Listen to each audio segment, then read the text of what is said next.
उत्तर प्रदेश में योगी है बेहद उपयोगी। केशव मौर्य को मिली विफलता। नड्डा से मीटिंग के बाद भी निराश हुए केशव प्रसाद मौर्य।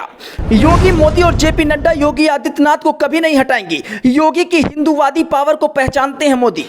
योगी और मोदी वाला गठजोड़ देश के लिए, सियासत के लिए बेहद उपयोगी। केशव प्रसाद मौर्य ने खूब हाथ पांव मारा लेकिन कुछ नहीं मिला।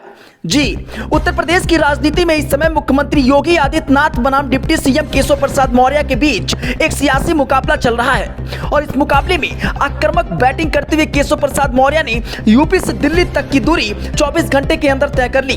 पहली कार्य समिति की बैठक में बिना नाम लिए सीएम योगी आदित्यनाथ की कार्यशैली पर सवाल उठाए गए और उसके बाद दिल्ली जाकर भी अपनी नाराजगी बीजेपी अध्यक्ष जेपी नड्डा के सामने रख दी गई। अब इतनी आक्रामकता दिखाने का केशव प्रसाद मौर्य को वो फायदा नहीं मिला जिसकी उम्मीद वो लगाए बैठे थे। असल में जेपी नड्डा के साथ मौर्य की 1 घंटे की मुलाकात चली। उस मुलाकात के दौरान यूपी उपचुनाव को लेकर मंथन हुआ। 2027 के विधानसभा चुनाव को लेकर रणनीति पर काम हुआ, लेकिन मौर्य को किसी भी तरह का आश्वासन नहीं मिला। उन्हें भविष्य में कोई बड़ा पद दे दिया जाएगा, इसकी गारंटी भी दिल्ली से अपने साथ लेकर नहीं आ पाए।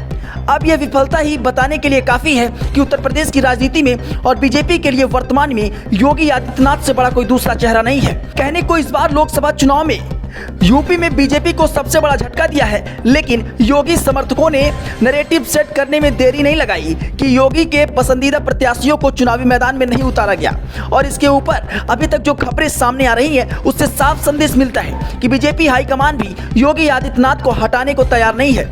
जब जेपी नड्डा दो टूक कह देते हैं कि केशव प्रसाद मौर्य को सार्वजनिक मंचों से ऐसे बयान नहीं देने चाहिए थे जिससे कि पार्टी की छवि को नुकसान पहुंचे, ये बताने के लिए काफी है कि वो योगी आदित्यनाथ का समर्थन करते हैं और उनके नेतृत्व को स्वीकार करते हैं। योगी आदित्यनाथ को लेकर कहा जाता है कि वो कहने को कई साल से देश के सबसे बड़े राज्य के मुख्यमंत्री हैं, लेकिन उनकी जिस प्रकार की कार्यशैली रही है उस वजह से आज भी बीजेपी के ही कई नेता उन्हें ज्यादा पसंद नहीं करते। 2017 से जरूर वो सीएम की भूमिका निभा रहे हैं, लेकिन कई मौकों पर यह भी देखा गया है कि विधायकों का ही एक वर्ग उन्हें ज्यादा पसंद नहीं करता।